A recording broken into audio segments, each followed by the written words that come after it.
Welcome to Action Frank.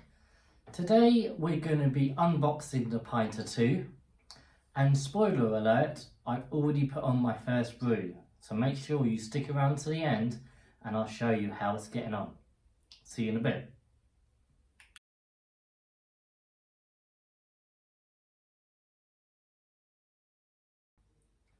Okay, so this is what the box looks like when you open it up. I didn't do it on camera because it would just be 20 seconds of me struggling. But yeah, it looks quite cool. It's quite well presented. Now, before we talk turkey, this is a brand new YouTube channel. My very first time brewing. So please do like, subscribe and add a comment. And hopefully this will be the start of a successful brewing journey. But who knows? So this is what we get when you open her up. Let me just put this pint away. So it's quite well packaged. You've got this top bit, which just folds underneath here, and then you've got the main actual pinter unit here. So this is a keg that you'll be doing your brewing in, and also it's got a tap that you serve in as well. Now, if I pull out this bottom bit, okay, so what you get in here is, I don't know if you can see that very well, but you get two glasses. They're quite nice, they're quite cool. I've already used one. In fact, I'm drinking from it right now. So let's have a look. Let's get a couple of glasses with it. Cheers. And then you also get an instruction manual, which kind of just tells you all about the different brews, etc. So we'll put that to one side. Nobody bothers reading those today. And then you get your first press kit. Now, I actually, and importantly, you also get a dock that comes in here, somewhere in there. Now, I've actually put on my first brew already because I couldn't wait. I just wanted to kind of get it on to see how it works. And I'll talk you through how that works, how easy it is or not. And at the end, we're going to have a little look at it. So what I'm going to do is, let me just move this to one side. Okay, and I'll move that to one side as well, and I'll actually get the pinter out so you can see it. She's quite a heavy thing. She's made out of stainless steel or something. I don't know what she's made out of, but yeah, she's quite a heavy thing. So let's just get rid of all of this. Quite an expensive bit of kit, don't get me wrong. I wouldn't say it's the cheapest thing in the world, but you know, it's a hobby, and if you can get 10 pints out of a press, then it comes out at quite good value. Now, if you can do that, I don't know yet. We'll obviously have to find out. One important thing to note here, effectively this is a tap, and this comes off, if I can get it off. So that comes off like that, and then you have some black tape around there, so let's get that off. Okay, now one thing I read and a lot of people had problems with is this. This is where the beer comes out once you're done. Now, apparently, when you get it, you need to look inside to see when it's open if it's crimped or not. Because if it's crimped when it's open, what's going to happen is that your beer is going to come out all frothy. Now, I didn't do this when I first did my first brew on the other pinter that I got because I wasn't aware of it.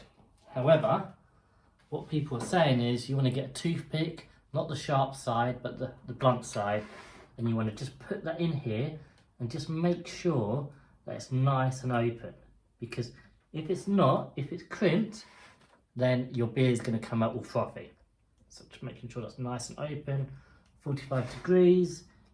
Okay, it's a bit closed, and then you can see there, when you close it, when you look into it, okay, and then press down, there we go, then that will be nice and closed.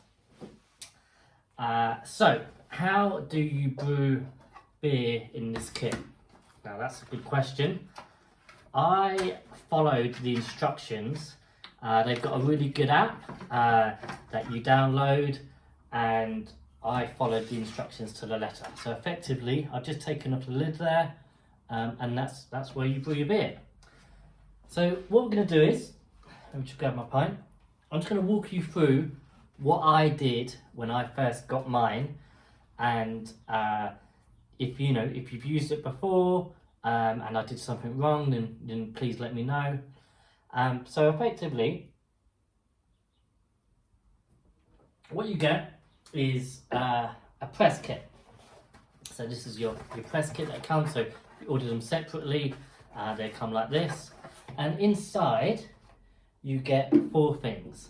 You get your sugar syrup, you get your hopper, which I'll come back to in a minute, you get your purifying agent, and then you get your yeast, which is very important.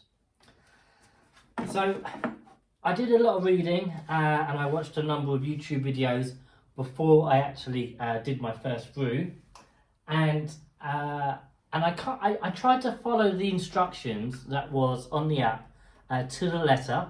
I didn't really deviate a lot. However, there were a couple of bits that I noticed from other YouTubers and other on the forums as well, that I kind of did to make sure it kind of worked. So I'll talk you through the process, then we'll jump upstairs. She's currently in the airing cupboard at the moment. Stay around to the end. I did do a bit of a faux pas, and I think my first brew may fail, but we'll see.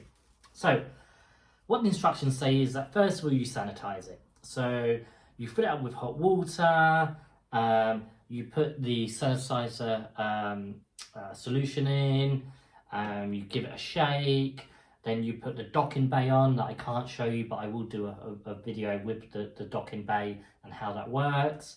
Let the water drip in, give that a shake, then you take the docking bay off, you open this up, you run some solution through the tap for about 5 seconds, and then effectively you tip out the solution and you should have an empty tank which is sanitized.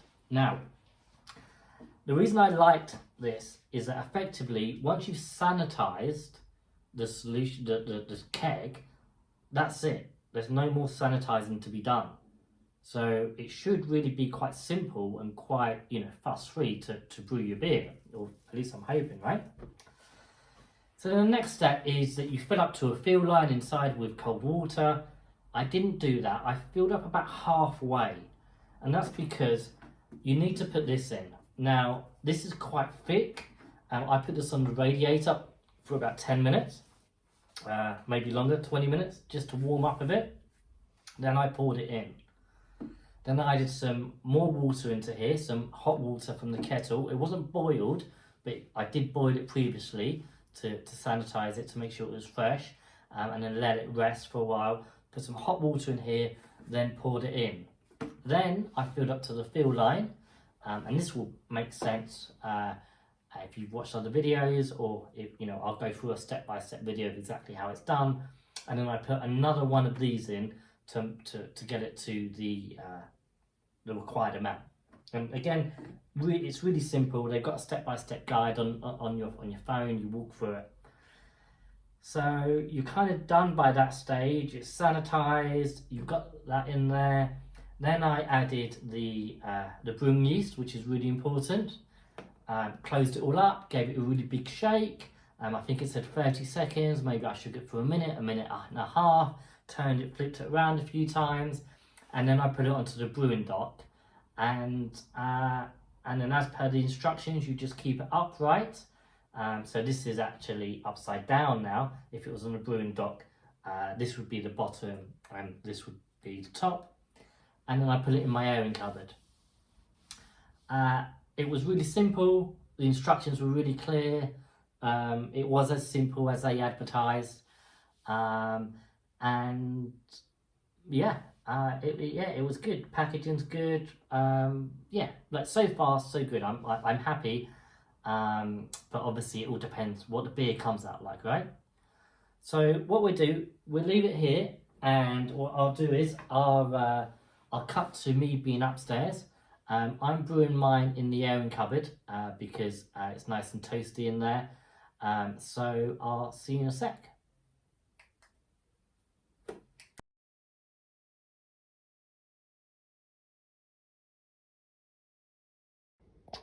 Okay, so this is where the magic happens, the airing cupboard. So as you can see, this is my other pint that I got, and this is the bottom that you saw before, or at least what was at the bottom, and then this was at the top before, and effectively that is sitting on a brewing dock. Now you can see there it's around 20 to 24 degrees, which is a good temp, and after about 24 hours or so it was working nicely. You could hear that CO2 was building up. You could hear like a popping a noise, which is great, which is exactly what you wanted. And this was set to around just below 2. It said 2, but I read and saw a lot of people saying that maybe you should brew it at 1, so I set it to 2 just to kind of get going. And then I made my faux pas.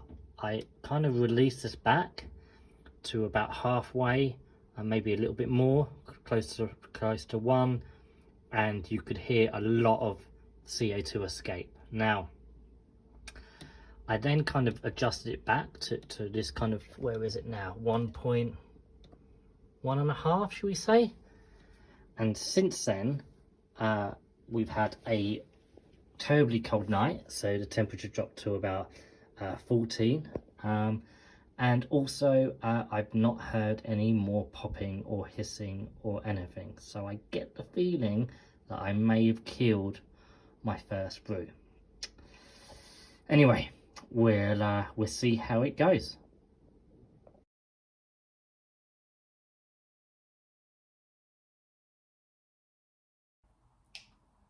So yeah, there you go. From what I've read and from what I've seen, I think I've killed my first brew. Now I might be wrong, but 24 hours later it was popping, the yeast was obviously reacting, it was all good, and then I decided to turn it down because from what I've been reading, there's quite a lot of pressure that gets built up in these pine stews. And then since then there's been no popping, no hissing. It's just, yeah, nothing at all. So I think that's a big mistake on my part, but we'll see how it goes.